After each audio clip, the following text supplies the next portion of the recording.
Hey everybody, this is my 40-gallon Brackish tank where I have my figure 8 puffer. He's hiding in the left-hand corner there now. Now he's coming out, making a little bit of an appearance. He knows what's coming, so he's getting a little stressed out. You can see his belly's a little bit dark. We're getting ready to do a water change. Going to do some basic maintenance tonight. I'm just going to vac out some of the snail shells off the bottom, maybe a few of those clumps of that red cyanobacteria that grows in this tank.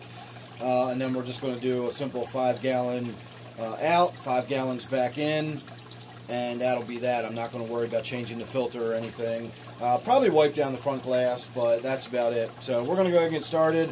I always use a regular open-ended siphon on this so that I can actually remove stuff from the tank more than the water.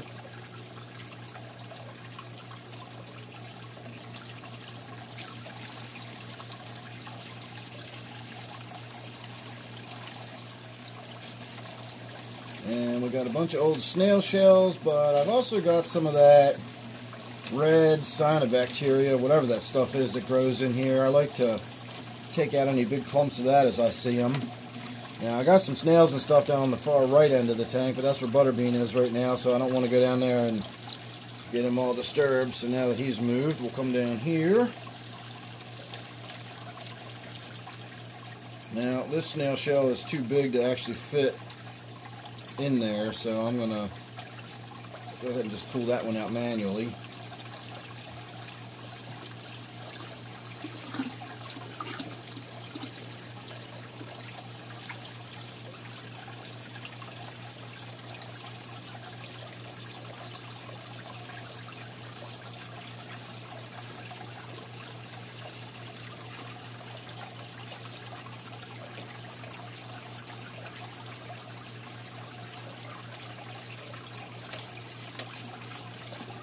And this will help pull out any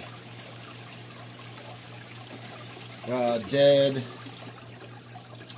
leaves out of the fern. It'll pull out any of that cyanobacteria that's growing on the ends of it. You can see those sort of brownish red clumps of stuff that are sucking up and sucking out of there. That's all that nasty cyanobacteria stuff too.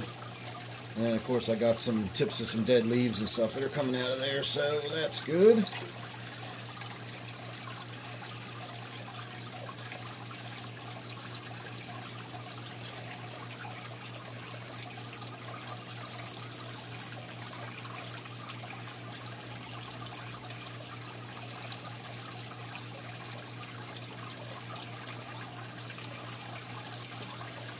And that is it. That's 5 gallons.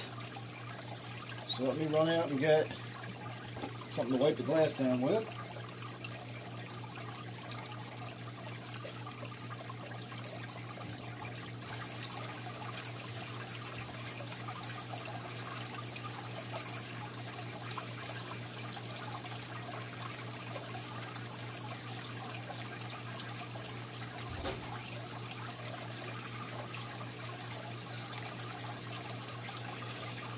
I just use a sheet or two of the polyester batting that I use for my filters. You can buy it very inexpensively at any sewing or material store. I get it at the Walmart in the sewing section, but if you got a Joann Fabrics or any place that sells sewing supplies, you can find it's just called polyester batting. It's made for filling up pillows or making quilts or what have you, and it works great as a filter material. Watch out, little guy. Here I come.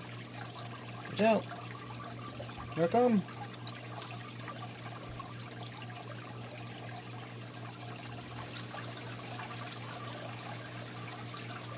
I'm surprised he's staying so close to my hand. He normally runs away from me like he's doing now. He doesn't ever let me get near him. You gotta be really careful when you're wiping down along the bottom edge like that. In fact, I know you can't really tell by the way you're seeing it, but I've changed where I'm putting pressure on this piece of material. I'm no longer putting pressure on the bottom with my fingertips. because when you run real close to the bottom edge, if this material picks up any of this little bit of gravel and substrate and gets in it, and you drag that across your glass, you will scratch your glass. So whenever I'm down close to the bottom like that, I'll then sort of roll where I'm putting the pressure and use this part of my fingers to apply the pressure rather than the tips, just in case any little bit of that substrate gets in there. I don't want to scratch my glass with that. And that looks pretty much clean enough from the inside. The outside, of course, is going to have to get cleaner. Now all it's going to be a matter of doing is just putting some fresh water back in the tank.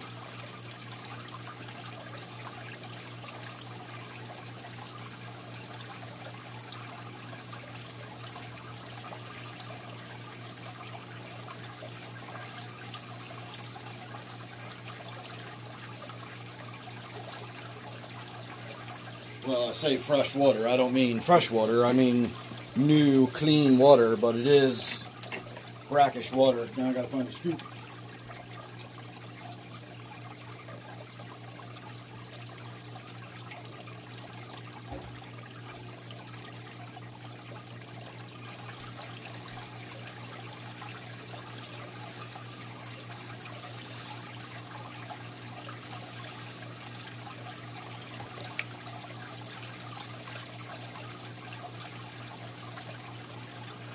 Alright, now I've mentioned this before. I usually mention this on pretty much every water change I do. But if you're not familiar with it, there's an easy trick to pouring water into your tank like this without disturbing your gravel. If you're familiar with pouring your water in like that, and you can see, you know, down at the bottom, you always get that area where the gravel gets knocked around, so you got to pour the water in really slowly. Make sure nothing happens. Well, a much faster way of doing that is to simply put the whole scoop into the water, and you just turn it over and lift it out, and it just leaves the water in the tank. Doesn't stir the current around, it doesn't disturb your substrate, doesn't bother the fish, and you can actually do your water change much, much faster when you do it this way, as opposed to slowly pouring each one in. So I can put 5 gallons back in the tank far, far quicker than I can take 5 gallons out of the tank.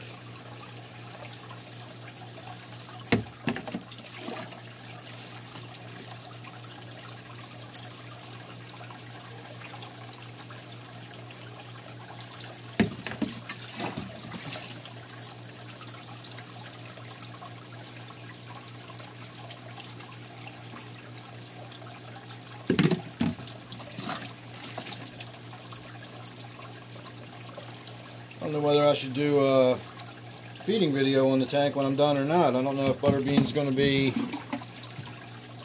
too stressed out to eat or not. And if you see those little bits of white flakes that are swirling around now, I just mixed up this batch of salt water about 20 minutes ago, and I'm down to the bottom of the bucket now, so I'm probably going to be picking up little tiny bits of salt like that. That's no big deal. I'm not really worried about that. I've had more salt than that get in the tank, and I'm actually going to now physically pour the last little bit out of the bottom of the bucket, so this is probably going to be a bit more salt.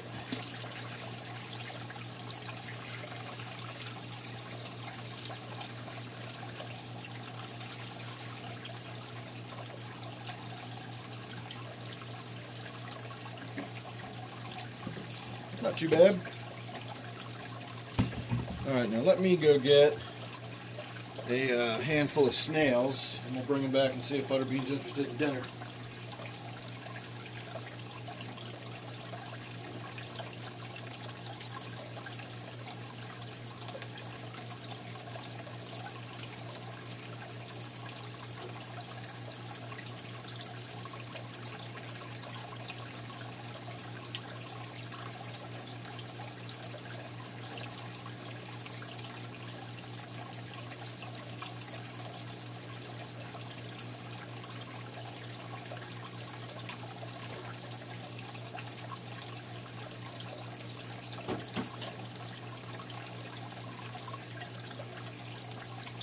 Let me see where he went.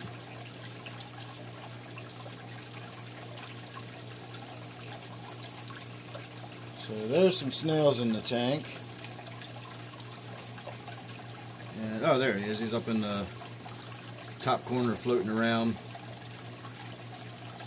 So I'm going to leave the camera rolling, leave the room for a few minutes, let him de-stress,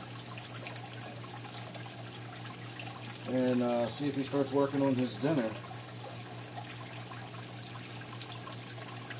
And if it takes too long for him to get over there and start working on his dinner, I can always go ahead and cut that time out.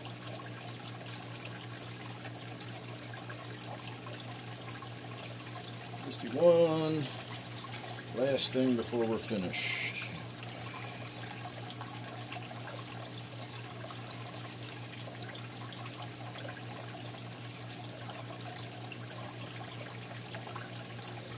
Alright, now we're going to see if he starts having his dinner.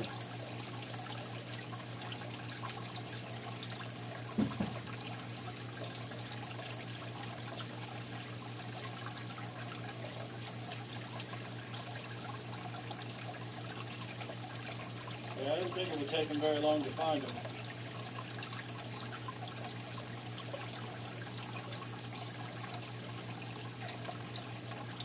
So if I walk back in the room, it's going to disturb him, so I'm going to go ahead and finish cleaning up out here, and I'm going to let you enjoy watching him eat his dinner for a couple more minutes, but I'll be right back.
I didn't put very many in there for him,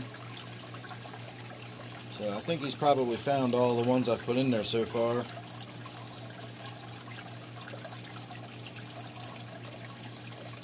He definitely seems to have recovered from the stress of his water change, but I'm still seeing those little white marks on him, and I'm just not sure what they are. I don't know if they're getting worse or if they're spreading around. He did have some white marks on his fins. You can still kind of see that the white marks are kind of developing on his fins. But it doesn't seem to affect him. It doesn't seem to stress him out. And I'm just not really sure what to make of it. It's clearly there's more of them on there than were there before, now that I'm standing here looking at him for a few minutes. I just don't know what to make of it. I don't really know what those white marks are. Again, they don't seem to be bothering him or hurting him. They don't seem to be open lesions. They also don't seem to be, proud of his skin. You know, they're raised up off of his skin. It doesn't appear to be any kind of like fungus or, growth external.